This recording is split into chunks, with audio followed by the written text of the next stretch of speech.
ఏమంటారు ఒకసారి చూద్దాం.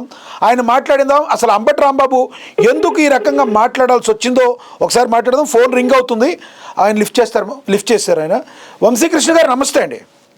నమస్కారం లక్ష్మీనాథ్ గారు. వంశీకృష్ణ గారు, అంబటి రాంబాబు గారు చాలా దారుణమైన వ్యాఖ్యలు అయితే చేశారు. ఆంధ్రప్రదేశ్లో శాంతి భద్రతల్ని అస్తిత్వపరిచేందుకు చేశారు అనుకోవాలా, ఏదైనా కుట్ర జరుగుతుంది అనుకోవాలా, లేదంటే మేము ఎన్ని తిట్టినా ఈ ప్రభుత్వం ఏమీ చేయలేదు అని ఒక కాన్ఫిడెంట్ అంటారా? ఎందుకు ఆ రకంగా ఈ రోజున మీరు వినే ఉంటారు ఒక 2 hours బ్యాక్ ఆయన మాట్లాడిన మాటల్ని, ఎందుకు ఆయన అట్లా మాట్లాడారంటే ఏం చెప్తారు? సార్, దాదాపుగా 19 నెలలైంది మనం ఇట్లాంటి మాటలు వింటాం ఆగిపోయి. అవును, 19 నెలల క్రితం చూసుకుంటే ప్రతి మంత్రి, ప్రతి వైసీపీ కార్యకర్త వాళ్ళ పార్టీ అధికారిక భాష అయినటువంటి ఎల్ పదాలే మాట్లాడుతూ ఉండేవారు. మళ్ళీ 19 నెలల తర్వాత ఈ రోజు మనం ఈ మాటలు వింటున్నామంటే దీని వెనకాల ఉన్నటువంటి స్ట్రాటజీ ప్రజలందరూ కూడా గమనించాలా. అవును, ఈ రోజు లడ్డూ విషయంలో వీళ్ళ బట్టలు కూడా తీసి నిలబెట్టింది సిట్.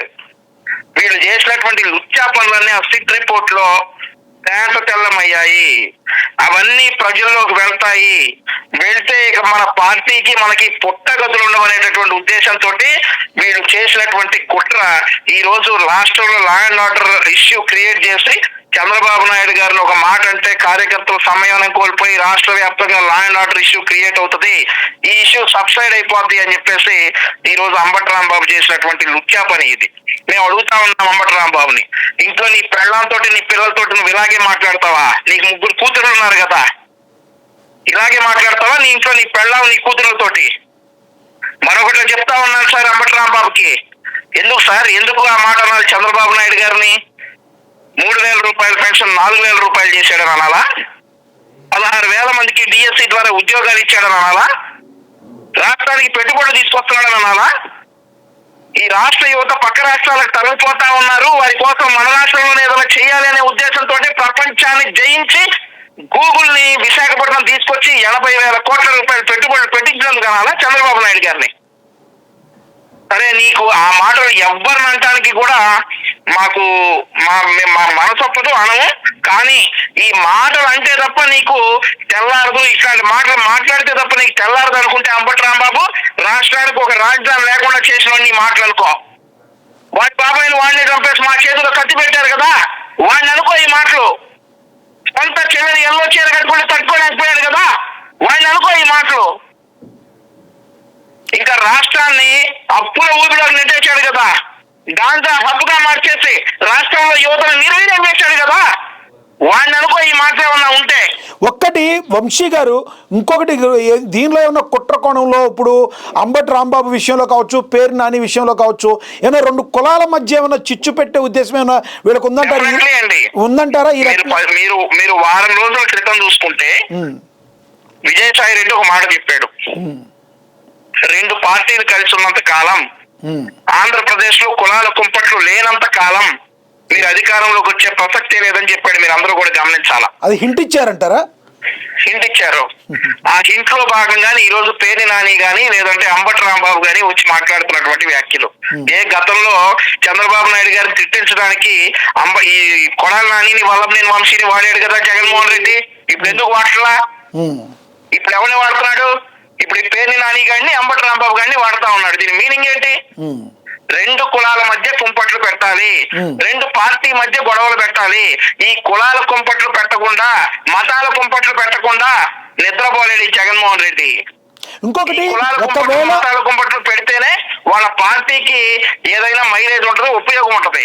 అట్లాంటి ప్రయత్నాల్లో భాగంగానే ఈ రోజు అంబటి రాంబాబు తోటి చాలా స్ట్రాటజికల్ గా ఈ వాగుడు వాగించాడు జగన్మోహన్ రెడ్డి. ఇంకోటి కూడా అనుకోవచ్చా, ఒకవేళ రోజా విషయంలో ఏదన్నా రోజా కూడా రేపొద్దున వచ్చి ఇలాగే మాట్లాడితే రోజాని మహిళా కార్డు యూజ్ చేసి ఏదో ఒక రకంగా ఈ లడ్డు విషయాన్ని డైవర్ట్ చేయడానికి ఇదంతా అంటారా? సార్, ఈ రోజు లడ్డూ విషయాన్ని సాక్షాత్తు డ్రైవ్ చేస్తుంది, డైవర్ట్ కాదు, డ్రైవ్ చేస్తుంది సాక్షాత్తు దేవదేవుడు వెంకటేశ్వర స్వామి డ్రైవ్ చేస్తున్నారు. ఓకే, ఆయన లడ్డూ గురించి ఆయనే విచారణ చేయించి ఇవన్నీ కూడా బయటకు వచ్చేలా చేసింది వెంకటేశ్వర స్వామి. రైట్. ఈ రోజు ఆయనే చూసుకుంటారని ఎన్ని డైవర్షన్ ప్లాన్స్ చేసినా వీటికి కానీ కార్యకర్తలకు మీరేం పిలుపునిస్తారు? ఇప్పుడు వాళ్ళు ఒక స్ట్రాటజీ వేశారంటారు. ఇప్పుడు ఒక అధికార ప్రతినిధిగా మీరు మరి టీడీపీ కార్యకర్తలకు కానీ వాళ్ళ మనోభావాలు దెబ్బతినున్న భావోద్వేగానికి గురైన వాళ్ళకి మీరు ఎటువంటి పిలుపునివ్వబోతున్నారు? సార్ మా కార్యకర్తలు డెఫినెట్లీ ఆవేశంలో ఉన్నారు, నో డౌట్ అందులో ఆవేశంలో ఉన్నారు. ఈ టైంలో మేము ఎట్లాంటి సలహాలు ఇచ్చినా కార్యకర్తలు స్వీకరించరు నాకు తెలుసు. కానీ చంద్రబాబు నాయుడు గారు మనసెరిగిన వ్యక్తిగా చంద్రబాబు నాయుడు గారు మన నుంచి కోరుకుంటుంది ఏంటంటే ఏదైనా చట్టపరంగా వెళ్దామని ఆయన కోరుకుంటారు. గతంలో ఒక విషయంలో ఎన్నికల రిజల్ట్ రాగానే నేను చేసినటువంటి ఒక పనికి చంద్రబాబు నాయుడు గారు నన్ను మందలించారు. సో అది నేను ఇంకా అప్పుడు ఎప్పుడు చేయనని చెప్పేసి చంద్రబాబు నాయుడు గారికి కాదు, తెలుగుదేశం పార్టీ అందరికీ కూడా నేను మాటిచ్చున్నాను. కాబట్టి అందరం కూడా సమ్మేళనం పాటిద్దాం, ఖచ్చితంగా న్యాయం జరుగుతుంది. చంద్రబాబు నాయుడు గారు ఎవరిని ఏ మాట్లాడినా కానీ క్షమించే ప్రసక్తి లేదు. అంబటి రాంబాబు కావచ్చు, పేరు నాని కావచ్చు, రోజా కావచ్చు, వీళ్ళు అరెస్ట్ అవ్వరు అని వాళ్ళకుందా? మమ్మల్ని అరెస్ట్ చేయాలని కోరుకుందా? అసలు ప్రభుత్వం వీళ్ళని చట్ట ప్రకారం శిక్షిస్తుందా? శిక్షిస్తే ఒకవేళ వాళ్ళకి ఏమన్నా ఓటు సింపతి వస్తుందని శిక్షించదా? శిక్షించకపోతే ఇంకో రకంగా వెళ్ళే అవకాశం ఉంది కదా. అసలు అంబటి రాంబాబు అరెస్ట్ అవుతాడు అవరా? సార్ ఒక విషయం సార్, ఇక్కడ అంబటి రాంబాబు పేర్ని నాని మధ్య గట్టి పోటీ ఉంది ఆ పార్టీలో. విజయసాయి రెడ్డి వెళ్ళిపోయిన తర్వాత నెంబర్ 2 ఎవరు అవ్వాలనేటటువంటి ఒక పోటీలో భాగంగా అంబటి రాంబాబు పేర్ని నాని ఇద్దరు కలిసి పోటీ పడతా ఉన్నారు. వారిలో వారు పై చేయి సాధించడానికి మా నాయకుడు జోలికి వచ్చారు. డెఫినెట్లీ ఈ రోజు వీళ్ళు చేసినటువంటి వ్యాఖ్యలు చేసిన అంబటి రాంబాబు, దీని వెనకున్న జగన్మోహన్ రెడ్డి, ఆ జగన్మోహన్ రెడ్డి నాయకత్వం వేస్తున్న వైఎస్ఆర్ కాంగ్రెస్ పార్టీ జీవితాంతం రిగ్రెట్స్ ఫీల్ అవుతారని అయితే నేను మా కార్యకర్తలు. ఇది అంబటి రాంబాబు ఏదో ఫ్లోలో మాట్లాడింది కాదు, జగన్మోహన్ రెడ్డి పక్క ప్లానింగ్ ప్రకారం చేయించారంటారు మీరు? ఇది పక్కా స్ట్రాటజీ లక్ష్మీనాథ్ గారు. మీరు చూసుకుంటే అంబటి రాంబాబుది ఫార్చ్యూనర్ కారు. కానీ ఈ రోజు ఫార్చ్యూనర్ కార్ లో తిరిగే అంబటి రాంబాబు ఈ రోజు వాడి కారు పగల కొడతారని ముందుగానే ఎవడో పిచ్చి కార్యకర్త పాపం పిచ్చివాడి ఎవరితో కారు వేసుకుని వచ్చాడు. కానీ అక్కడ ఉన్నటువంటి మా కూటమి నాయకులు చాలా సంయమనం పాటించి అట్లాంటి పిచ్చి పనులు ఏం చేయలేదు. ఇప్పుడు ఫైనల్ గా ఏం చెప్తారు మీరు అంబటి రాంబాబుకి? మీరు మీ సైడ్ నుంచి మీరేం చెప్తారు అంబటి రాంబాబుకి? సార్ జీవితంలో సరిదిద్దుకోలేని తప్పుడు రోజు చేస్తా ఉన్నాడు రాంబాబు.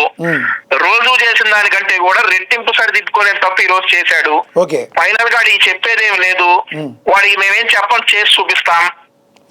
అంబటి రాంబాబు అనే వ్యక్తి ఈ రోజు చేసిన వ్యాఖ్యలకు వాడి జీవితాంతం రిగ్రెట్ అయ్యేలాగా చేస్తాం. రైట్ ఇదే హెచ్చరిక అనుకోవాలా? ఏదైనా అనుకోండి సార్, హెచ్చరిక అనుకోండి, మా కార్యాచరణ అనుకోండి, ఏదైనా అనుకోండి. రైట్, థ్యాంక్ యూ అండి. వాడు జీవితాంతం రిగ్రెట్ చేస్తాడు, వాడు అన్న మాటలకి జీవితాంతం బాధపడతాడు. రైట్ అండి, థ్యాంక్ యూ అండి మీ అభిప్రాయం తెలియజేసినందుకు. వంశీ గారు చూసాం కదా, ఇప్పుడు ఈయన రాష్ట్ర కార్యదర్శి అధికార ప్రతినిధి ఈయన టీడీపీకి. మరి ఈయన సంయమనం పాటించాలని వారి కార్యకర్తలకైతే చెప్తున్నారు. కానీ ఒక వైసీపీ ఏదైతే ఒక స్ట్రాటజీగా ఉండి ఒక రోజా కావచ్చు, లేదంటే ఫైర్ బ్రాండ్గా ఉన్న రోజా కావచ్చు, వైసీపీలో పేర్ని నాని కావచ్చు, అంబటి రాంబాబు కావచ్చు, చాలా పెద్ద ఎత్తున ఏదో ఒక సెన్సేషన్ క్రియేట్ అయ్యి మరి ఈ లడ్డు విషయం మరుగున పడిపోవటానికి ఇలాంటి పిచ్చి ప్రేలాపనలు పేరు